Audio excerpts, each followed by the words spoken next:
Go ahead. Okay. Hi, Jennifer. Thank you for joining this live event, this time in a role reversal setting. And welcome to all of those who are joining and will watch this live later on. Before we start, let me introduce my guest speaker. Her name is Jennifer Garibay, current contract Google recruiter, resume and career consultant, and with ample experience in staffing, team and project management, and of course, recruiting and networking. And I'm Tatiana Velez, HR specialist with ample experience in education, people management, training, and development. Bueno, hola Jennifer, gracias por estar acá en este envío. Esta vez los papeles han cambiado y bienvenidos a todos los que se están uniendo y van a ver este en vivo después. Antes de comenzar, déjenme presentar a mi invitada especial. Su nombre es Jennifer Garibay. En este momento recluta para Google, también es consultora en desarrollo de carrera y en hojas de vida y con mucha experiencia en selección, claramente atracción de talento, en manejo de equipos y de proyectos y todo lo que tiene que ver con el networking. Y pues quien les habla, soy Tatiana Velez, especialista en recursos humanos con amplia experiencia en educación, manejo de equipos de trabajo, entrenamiento y desarrollo. Well, after this introduction, let's talk soft skills and networking, Jennifer. Once again, Jennifer, thank you for being here. So let's start with our first question, and is what are the most relevant soft skills companies look for nowadays? Okay, so the most relevant soft skills, I would say, definitely focus around communication, leadership and teamwork, as well as creativity and adaptability. So communication is going to be crucial because this is going to show a lot about your leadership style and how you collaborate as a team. And then you want to make sure that you work well as a team. Obviously, most places do require a lot of teamwork. Time management is going to also relate back to project management and how well can you take something through process from inception to ending in a timely manner. Okay, I'm just going to briefly translate your answer, okay? La pregunta que le hice a Jennifer fue, bueno, ¿cuáles son las habilidades blandas más relevantes que en este momento las compañías están buscando? Especialmente compañías como Google, y ella entonces habla sobre la comunicación, el liderazgo, el trabajo en equipo, la creatividad y la adaptabilidad, que sin duda alguna van a permitir el éxito de las personas dentro de la organización y claramente para desempeñar el cargo. Jennifer, after having explained those soft skills, could you tell us a little bit on how these soft skills can be measured, especially in a selection process? Yeah, of course. So typically soft skills are usually going to be more so assessed in the interview. It is harder to tell soft skills initially in a resume, though not impossible. There are ways to differentiate your soft skills throughout your resume, especially in regards to time management and leadership. So it's making sure that you spread those throughout your resume, especially in regards to the content within your job experience. Make sure you frame things from a soft skill perspective. If you're using communication skill, make sure you specify, communicated with peers to, equal XYZ or to achieve this end result. Just because hard metrics and data are easier to show on a resume versus soft skills. So you want to make sure that you're using the correct language to really reflect that you have those abilities. Okay. So I'm going to translate what you just said. Bueno, habiéndole preguntado a Jennifer sobre esas habilidades blandas, le pregunté entonces que cómo se medían, ¿cierto? Esas habilidades en un proceso de selección. Y ella nos dice, bueno, realmente a través de una hoja de vida no es tan fácil, pero no es imposible. Realmente las habilidades blandas se evalúan en una entrevista Pero digamos que en una hoja de vida uno sí puede medir qué tan bien manejan las personas el tiempo, cómo es su liderazgo y pues digamos cuando la persona es capaz de poner en la hoja de vida casos y hechos muy puntuales de, ok, cómo ha sido su liderazgo, cómo ha sido, sí, su manejo del tiempo. Pero sin duda alguna las mides a través de la evaluación. So Jennifer, you mentioned that okay, it's not impossible to measure such skills in a resume, and that you prefer to measure them via like an interview, right? How do you measure them in an interview? What kind of questions do you ask these people? Yeah, no, that's a great question. So, way to assess soft skills in an interview is often asking a job seeker to put themselves in a specific situation. And oftentimes the interviewer will pose a specific situation to you. Say a client's unhappy and how would you deal with this? In that sort of setting, that's going to force you to show, how do you deal with conflict management?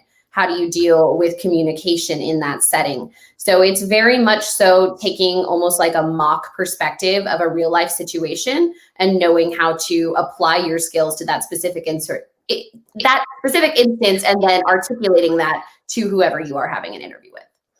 Okay. Bueno, Jennifer aquí nos dice que, pues yo le pregunté que entonces cómo ella medía esas habilidades blandas en una entrevista y nos cuenta que básicamente lo hace a través de situaciones muy puntuales.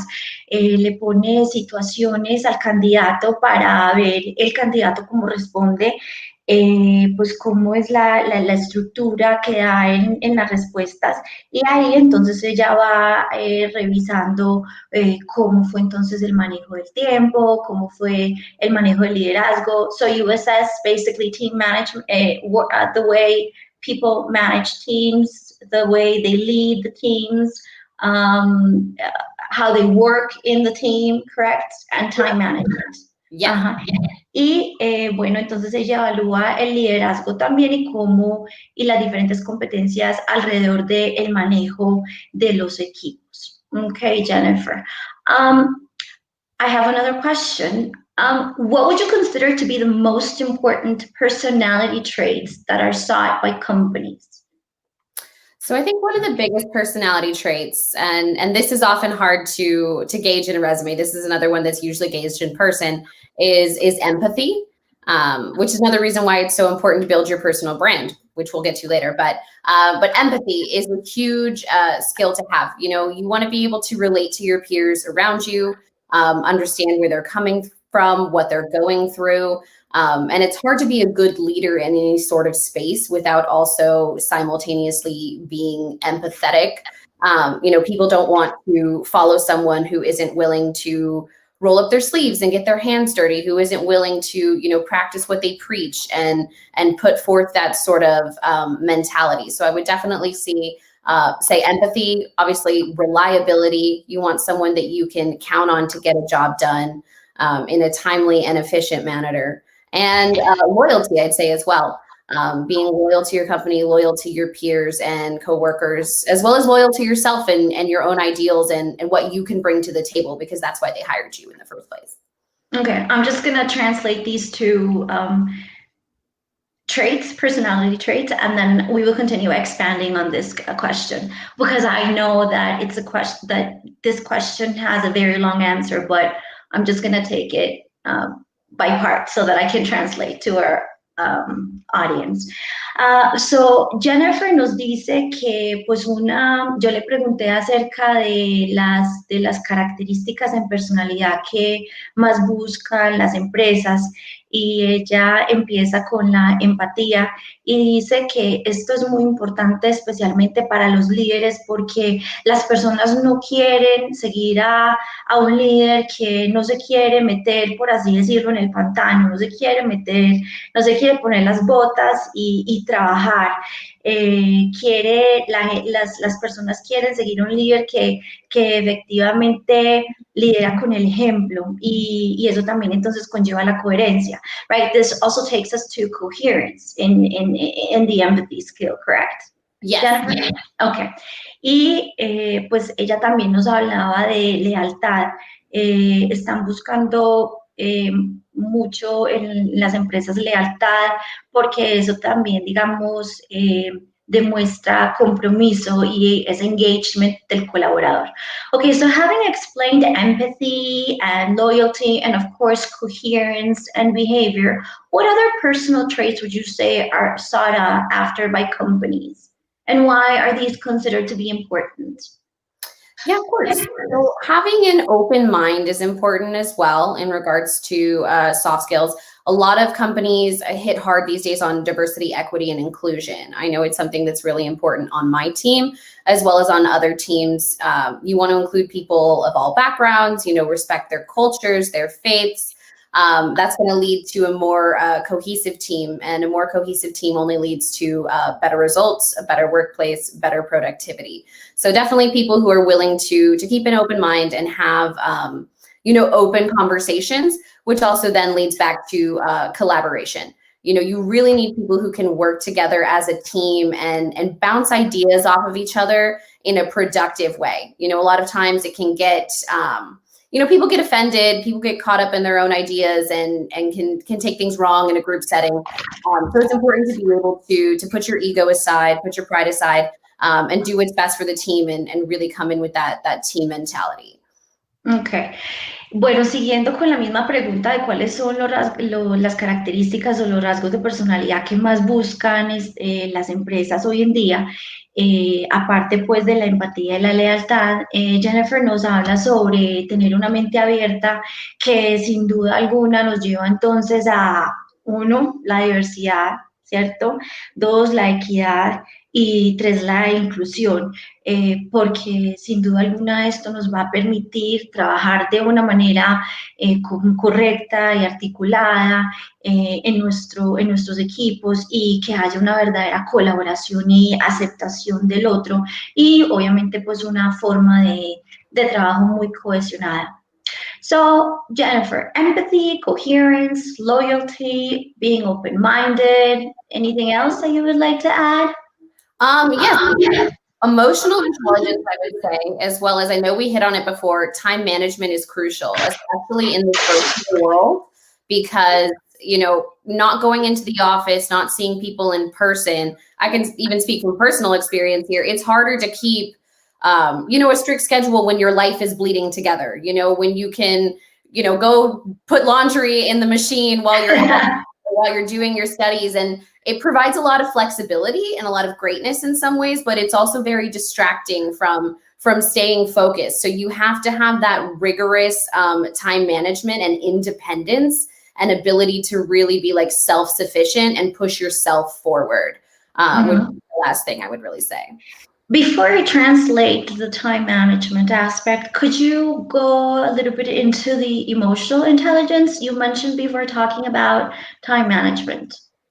Yeah, of course. Emotional intelligence. So really just knowing, emotional intelligence is a hard thing to describe, but really just knowing like when to push and when to not. There's certain situations where I would say, use your influence, use your buy-in and your power in certain situations. And there's other times when you should take a step back and maybe let someone else take the lead. Maybe you don't know as much about a particular sphere or realm. And so really just relying on other people, really, reading the room, being respectful, being humble and kind. And those will usually lead you far in situations that do require emotional intelligence and more tact. Okay. I'm going to translate now. Bueno, entonces, siguiendo con la misma pregunta de lo que buscan en personalidad, Jennifer primero nos habla pues nuevamente sobre el manejo del tiempo y es insistente en ello, especialmente en este momento donde muchos estamos llamados a trabajar desde casa. Entonces dice como, bueno, es muy importante mantener el enfoque, el dedicarse a una sola tarea y eso definitivamente ella también lo mide en las entrevistas que hace y en el proceso de selección y mira la capacidad de las personas de enfocarse claramente, sacar adelante una tarea. Y también nos habla de la inteligencia emocional. Nos dice que es algo pues difícil de describir, pero que básicamente es saber entender cuándo uno sí es apto para hacer algo o cuándo no lo es. Y si uno es el líder, definitivamente decir, venga, yo soy el líder, pero ven que tú lo puedes hacer mejor que yo, o ven que yo te necesito, o ven que yo ya te tengo que pasar, es esta responsabilidad a ti porque tú lo sabes hacer mejor que yo. Y eso también es parte de esa inteligencia emocional. Y una cualidad que también valoran mucho los colaboradores porque muestra humildad y muestra la capacidad de aceptar y incorporarse en un equipo con sus fortalezas y con sus debilidades. Um, so Jennifer, so you would say empathy, coherence, loyalty, being open-minded, and of course this takes us to diversity, equity, inclusion, knowing how to collaborate, having emotional intelligence, and of course time management. Um, Moving on to another question is what is networking and why is this so important when looking for a candidate or for a job?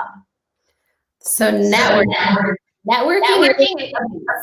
and it is super important to be cognizant of and be using and taking advantage of, especially in COVID, and after COVID it's only going to continue to grow.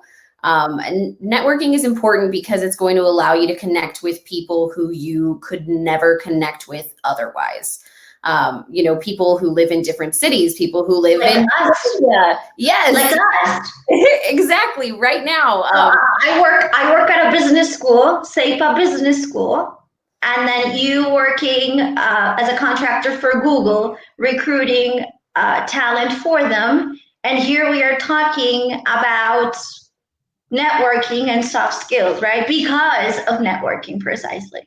yes, exactly. It's 100%. So it's about connecting. It's about putting yourself out there, because then other people see the value in you. If you're putting yourself out there, you're putting content out there, you're engaging with people, and it allows you to connect with them on a deeper level, form relationships. And relationships and people are power. The more people you know, the more power you have. And so you wanna build relationships, develop those relationships, and see if there's any benefit you can provide other people, so that they can see your value and worth. And then maybe down the line, when you need help, there will come a time where they can help you as well. Okay, so I'm going to translate this part. Ya entonces pasé a hablar con Jennifer sobre pues el manejo de redes y lo que llamamos comúnmente como networking, que no tiene pues una traducción así súper exacta, pero pues lo que llamamos networking o manejo de relacionamiento y de redes.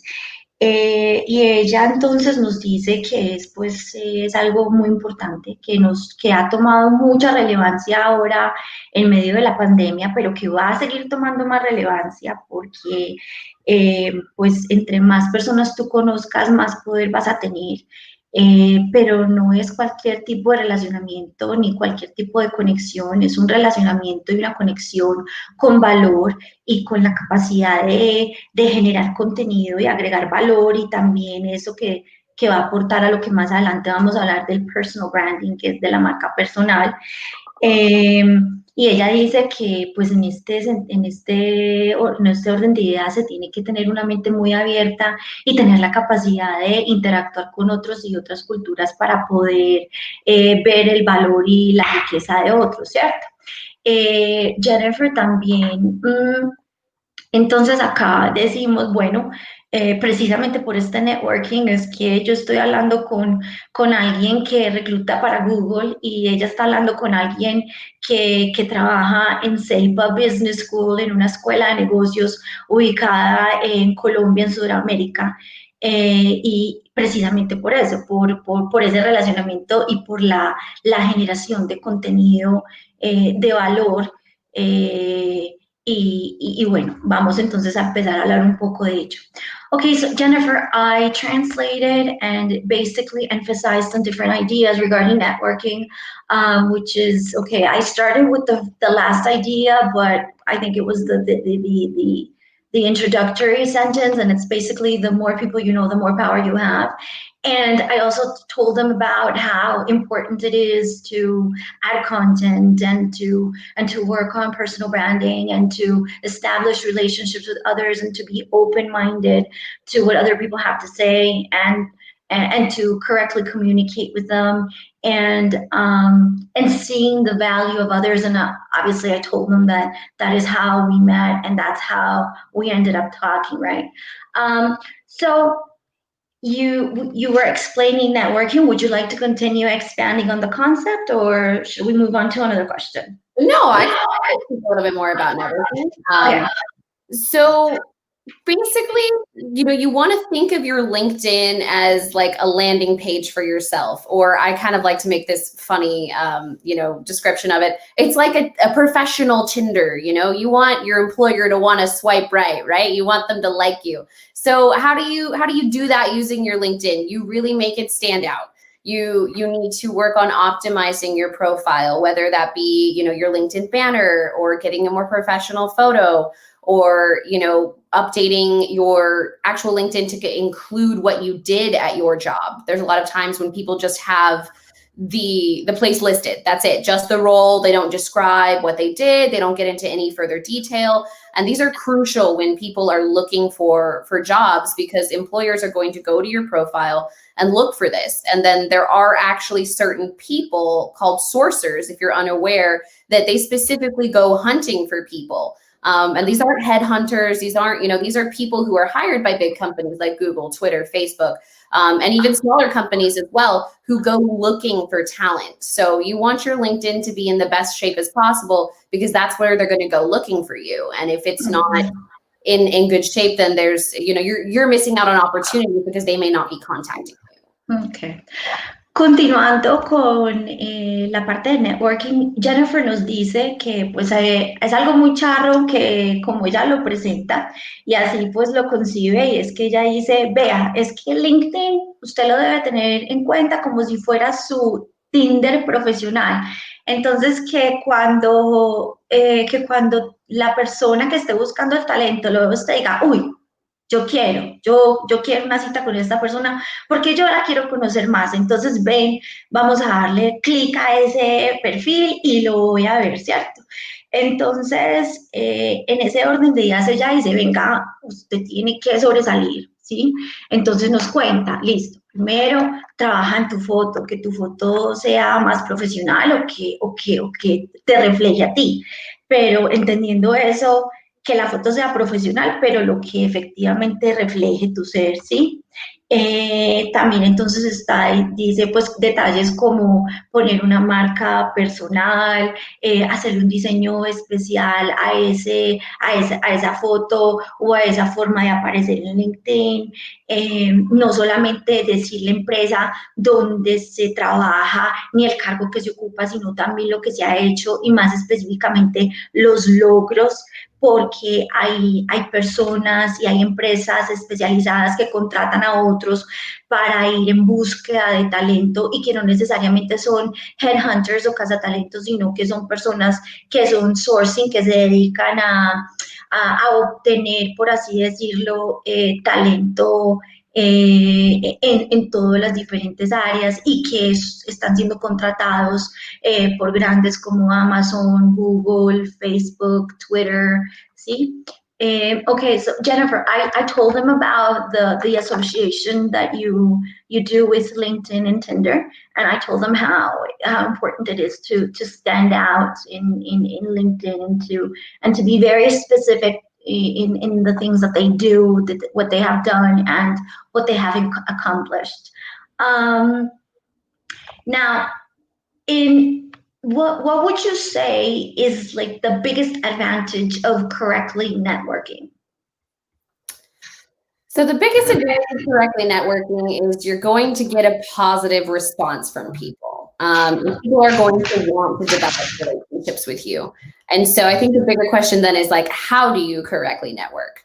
And so that would be, I would say, comes down a lot to how you interact with people in messages. It's about giving before you take. It's all too often that, if you get 200 messages a day and everyone wants something from you, there's not a whole lot you can do with that. There's just too many people to help. And so it's making yourself stand out. It's offering something of yourself first. It's, if someone has a website that needs to be designed, offer to help them with that design. Show them your value, show them that you're good at that. Then they can vouch for your skills. Then they can speak to the work that you do and your character because you've offered to help them. You've taken that first step. So it's about building those relationships, about knowing how to network. So really giving before you take is my number one suggestion for people. That's how people are going to respond more positively to you. And that's how you're going to start building these relationships that will ultimately lead you to more opportunities. Ok, yo le pregunté a Jennifer que entonces que cuál era la más grande ventaja de hacer networking y ella dice, realmente son múltiples las ventajas, pero siempre y cuando pues uno responda de manera correcta y haga la pregunta correcta y es ¿cómo hago networking correctamente? Y es que no es necesario, no es que yo le mande un mensaje a un reclutador o a una empresa diciendo que es que yo estoy interesada en esa vacante o téngame en cuenta en este proceso de selección, sino también ofrecer cosas que esa persona o esa empresa requiere para usted empezar también a mostrar ese valor y ser visto como más interesante para esa persona que puede que esté recibiendo en 200 o más mensajes al día. Entonces es algo que llame la atención. Jennifer, you didn't say this, but I don't know if I can add this, and probably being very specific, very straight to the point, being very clear with the subject when you are writing a message, and not just say, okay, can you just help me, but actually saying, what it is that you require help with or how you can contribute to a specific position or company, correct? 100%. Uh-huh. Y también entonces, pues acá le dije que sí, también era pues muy importante que, hombre, en los mensajes que nosotros enviemos, pues pongamos claramente cuál es el asunto, seamos muy concretos, muy claros y en ese mensaje también mostremos un valor y seamos estratégicos al momento de enviarlo y cómo lo enviamos, no enviar correos o mensajes demasiado largos porque se pueden perder entre tantos mensajes que los reclutadores pueden recibir. Jennifer, you know I have a special interest because I work for a business school. What special recommendations do you have for students that study business management and the alike? So for business people specifically, I recommend, upskilling yourself as much as possible. Business can be a very competitive field, regardless of your, academic credentials. You can, be top of your class, and it's just very competitive right now, especially with Corona and with, how high unemployment rates are, globally and everything going on. So really important in that way to get out, try to find your internships early if you're coming out of school, really try to be prepared in that regard. Apply to as many things as you can, start networking early, just try to get ahead of the ball and be prepared as possible, and then continue to upskill yourself. So, learn, sign up for Coursera, sign up for LinkedIn Premium, sign up for other things where you can continue to learn and adapt your skills, especially because a lot of these soft skills we're discussing, LinkedIn offers courses on leadership and things like this. You can actually take an assessment and add it to your LinkedIn where it'll say that you passed the assessment for leadership and things like that. So just further ways to prove that you have soft skills, because oftentimes, as stated before, it can be more difficult to assess that in a resume. So if you can upskill yourself, work on projects, work on other, projects like through LinkedIn and show your proof of your soft skills, that's only going to further your chances. Okay. Bueno, yo le pregunté a Jennifer que ella sabía que yo tenía un interés especial porque pues al trabajar en una en una institución de negocios, una institución de educación superior de negocios, Ceipa. Yo le pregunté que, bueno, cuáles eran las recomendaciones para los que estudiaban negocios, administración y afines, y ella me dice, mire, definitivamente es un campo muy competido y se aumentó, digamos, la competencia en este campo por corona y por todo el desempleo que hay en este momento. Entonces, lo que ella recomienda es seguir actualizándose, no quedarse solamente pues como con el título universitario, sino también seguir actualizándose a través de lo que es comúnmente se conoce como en países latinoamericanos, especialmente en Colombia, como formación continua o continuada, y también cursos que pueden acceder las personas en línea en Coursera y LinkedIn Premium, que efectivamente uno puede hacer el curso y te evalúan, y si vos demostras que efectivamente tenés esa habilidad o esa competencia o ese conocimiento, LinkedIn te da pues el certificado. So basically, I have just explained the different recommendations that you have, which in some is to continue upskilling, right? And one more, which I forgot to translate, and it's, antes de que se me olvide la traducción, dijo también Jennifer, y es empiecen desde muy temprano a buscar una práctica que vaya tendiente a un desarrollo profesional específico en donde usted se esté visualizando y también donde usted pueda hacer más fácilmente networking y que empiece a trabajar en ese relacionamiento porque, pues, como decimos popularmente, uno no sabe quién le va a terminar abriendo las puertas a uno después. So Jennifer, before I go to my last question, are there any questions in our chat that you would like to bring to our live? So, not too many questions here. Let me see. We had this comment. If we work deeper with our internal customers, we indefinitely excel in managing external customers, which I definitely agree with, but that is not a question. This is from Amanda, which would be, Amanda, can you recommend specific tools/platforms to get help with your LinkedIn profile? So there's so much free content out there. Check out some of my videos that I've posted before. We talked about LinkedIn optimization. June Caloroso is a great tool. Harleni Vasquez, some of my friends from Growth Academy, they all put out great video content that can really help you hone your LinkedIn profile. Or if you feel like you need some more guidance, I did just recently launch my website, and I would be happy to help you optimize your LinkedIn profile as well. So if anyone would like to touch base with me offline, that's always great. But really the tools you want to be using are Canva to make banners, and then maybe Veed or Clipscribe for your videos are some of the tools that I use. Could you repeat the last one, please, for the videos? So it's either Veed or Clipscribe. Okay, Clipscribe. Antes de yo pasar a mi última pregunta, le pregunté a Jennifer que si habían en el chat algunas preguntas que quisiera pues traer al en vivo. Bueno, había una pregunta y es que, bueno, ¿cuáles eran las herramientas que ella recomendaba? Ella hizo pues alusión a su página web, también a su canal de YouTube, que es el de Jennifer Noel Garibay, que va a también quedar aquí en este en vivo, y recomendó unas herramientas específicas que es Canva and Clipscribe. Another one you mentioned three.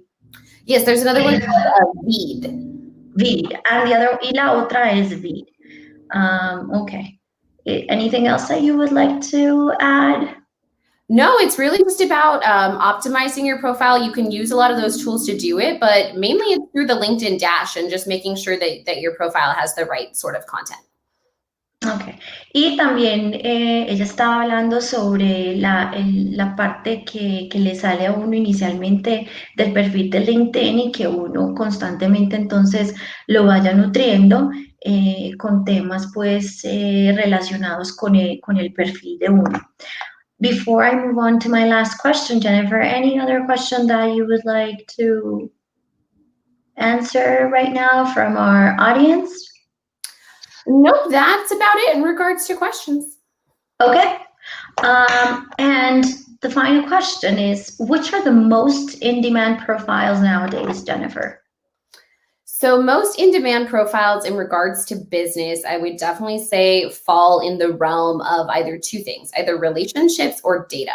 So both of those are what's really big right now. Anything like data science, analytics, and oftentimes these take a business scope. You know, it's not limited to a technical scope anymore. We have, you know, things like forensic accounting and business analysts and things like this. So one of my biggest suggestions to people across the board, and this is regardless of whether or not you're in business, is to learn SQL.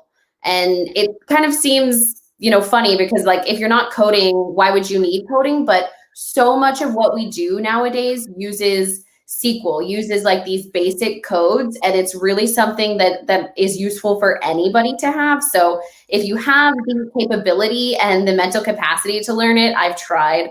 Coding's not my favorite thing. I'm not the best at it, but I highly recommend trying to learn because it's very, very useful.